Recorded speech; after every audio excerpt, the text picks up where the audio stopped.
अस्सलाम वालेकुम, welcome to my YouTube channel. So first of all I would like to thanks to all of you कि आप लोग मुझे इतना सपोर्ट कर रहे हैं। And then I am going to discuss the topic types of organization. In my previous lecture, I have discussed what is organization and their features. So now, types of organization.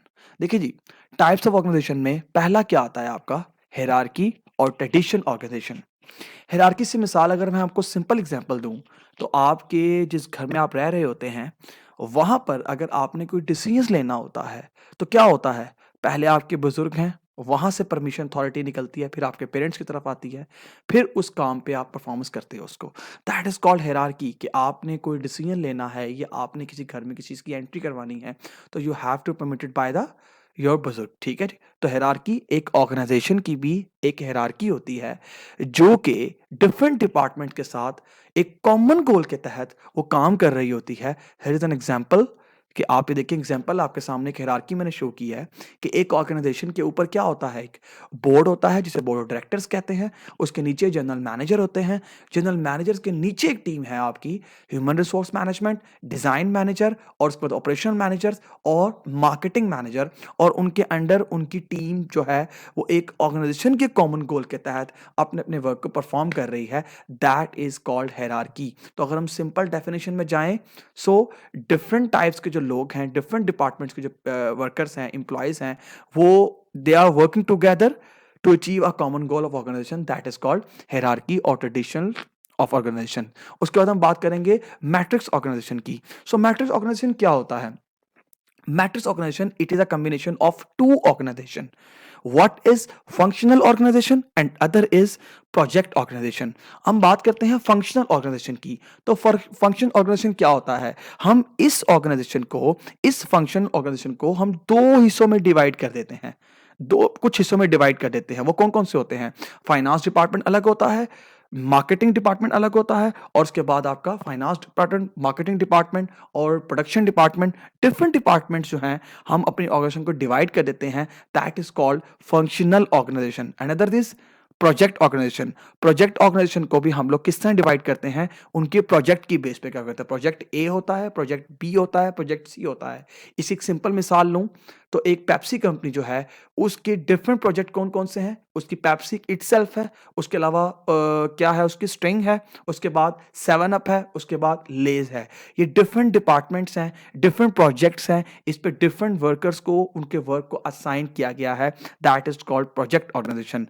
In this organization, in this type of organization, there is one or two or three bosses, यानी कि एक से ज्यादा bosses को इनके ऊपर assign किया जाता है। That is called matrix organization. तो मैट्रिक्स ऑर्गेनाइजेशन क्या है? It is a combination of two organization, functional और प्रोजेक्ट ऑर्गेनाइजेशन। तो नेक्स्ट हम बात करेंगे क्या भला? नेक्स्ट हम बात करेंगे इसकी एग्जाम्पल की। देखिए आप, जनरल मैनेजर है ऊपर, नीचे क्या है उसके? इंजीनियरिंग है, ऑपरेशनल है, फाइनेंशियल और अदर। ये क्या हो गए? डिपार्टमेंट्स हैं। ये क्या हो गया? फंक्शनल ऑर्गेनाइजेशन है। साइड पे आप देखें तो क्या लगा हुआ है? Project matrix manager X, Y और जी। तो ये क्या कर रहे हैं? डिफरेंट प्रोजेक्ट्स पे वर्किंग कर रहे हैं। This is the example of matrix organization. And then other is flat organization. Flat organization क्या होती है? जिसमें डिफरेंट ऑर्गेनाइजेशन की हायरार्की होती है। एक ऊपर मैनेजर्स हैं, फिर नीचे मैनेजर्स के ऊपर डिसीजन आएगा, फिर देन एम्प्लॉयज की तरफ जाएगा। फ्लैट ऑर्गेनाइजेशन में किसी किस्म की भी मिडल लेवल मैनेजमेंट नहीं होती। एक या दो मैनेजर असाइन होते हैं और वो अपने वर्कर्स को डायरेक्ट कम्युनिकेट कर रहे होते हैं कि how to produce your product, इसमें मटेरियल कौन सा लगेगा, इसमें कॉस्ट कितनी लगेगी, इसमें मशीन वर्क कितना टाइम कितना लगेगा, कितनी चीज़ों को तैयार करना है और कितना तैयार करना है। ये एक मैनेजर जो है वो अपने एम्प्लॉयज़ को डायरेक्ट वर्क असाइन करता है, और इसे क्या कहते हैं? Flat organization. इससे होता क्या है? इससे ये होता है कि आपकी जो कम्युनिकेशन है वो बड़ी फास्ट एम्प्लॉयज़ को मिल जाती है, और इसमें डायरेक्ट कम्युनिकेशन होती है ताकि एम्प्लॉयज़ अपने काम को बआसानी कर सकें और जल्दी कवर कर सकें। That is called flat organization. Other is divisional organization. Divisional organization में क्या होता है? एक कंपनी जो है, अगर एक कंपनी, अगर एक ऑर्गेनाइजेशन जो है वो डिफरेंट प्रोजेक्ट्स पे काम कर रही है, मिसाल के तौर पर एक इलेक्ट्रिक कंपनी जो है वो मोबाइल प्रोड्यूस भी करती है, वो एलईडी प्रोड्यूस भी करती है, और वो अदर इलेक्ट्रिक कंप्लाइंसेस जो है वो बनाती है। तो क्या होता है इसमें? हम इसमें अपने एम्प्लॉयज़ को क्या करते हैं? उन प्रोजेक्ट्स के साथ डिवाइड कर देते हैं। नीचे के एग्ज़ाम्पल्स मैंने दिए आपको डिवीज़न स्ट्रक्चर की कि एक जो है वो कंपनी है, वो कॉस्मेटिक भी बना रही है, वो मेडिसिन्स भी तैयार कर रही है, वो गारमेंट्स भी तैयार करती है और वो फुटवियर भी करती है। तो क्या होगा, कॉस्मेटिक के जो एम्प्लॉइज़ होंगे, उनके मैनेजर्स होंगे, उनकी टीम सेपरेट होगी। मेडिसिन्स जो टीम होगी उसकी सेपरेट होगी। इसमें हम अपनी पेप्सी कंपनी को भी इसमें लेकर आ सकते हैं कि पेप्सी है, उसके साथ स्टिंग है और उसके साथ आपकी जो है वो 7 अप है, उसके साथ लेज़ है। तो क्या होंगे ये एक ही ऑर्गेनाइजेशन है, ठीक है? एक ही ऑर्गेनाइजेशन वो डिफरेंट किस्म की चीज़ों को प्रोड्यूस कर रही है और डिफरेंट किस्म के एम्प्लॉइज़ को उसने उसमें डिवाइड किया हुआ है। That is called divisional structure, divisional organization. उसके बाद हम बात करेंगे टीम ऑर्गेनाइजेशन। देखिए, जो टीम ऑर्गेनाइजेशन क्या होती है, मैं आपको इसको सिंपल डिफाइन करूँ, एक होता है ग्रुप और एक होता है टीम। ग्रुप क्या होता है? 2 or more peoples working together to a common goals. जब टीम क्या करती है, एक स्पेसिफिक टास्क को कंप्लीट करने के लिए एक टीम को डिजाइन किया जाता है और वो अपनी ऑर्गेनाइजेशन के लिए काम कर रहे होते हैं। इसमें आप देखिए फाइनेंस टीम अलग होती है, टेक्निकल टीम अलग है, एचआर टीम अलग है और एडमिनिस्ट्रेशन टीम अलग है।